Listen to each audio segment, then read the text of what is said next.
Әрбетте 10 жапсырма бар екенін білемін. Оларды ондықтармен санасақ, барлығы қанша екенін анықтаймыз. Қане, жәндіктердің суреті бар жапсырмаларды санап көрейікші. 10, 20, 30. Ал гүлдердің суреті бар жапсырмалар саны 20.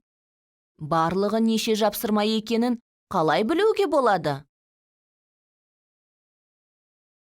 30-ға 20-ны қоссақ, 50 болады. Есептеу ыңғайлы болу үшін, нөлге мән бермей тұрып, есептеп алған соң, нөлді қоюға болады.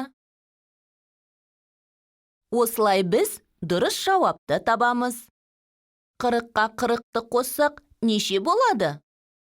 Бұны 4-ке 4-ті қосқанда 8 болатындай шығаруға болады.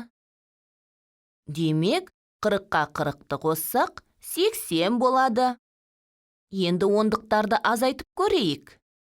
Барлығы 80 жапсырма.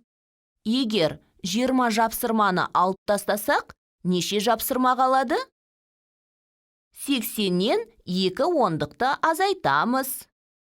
80, 70, 60.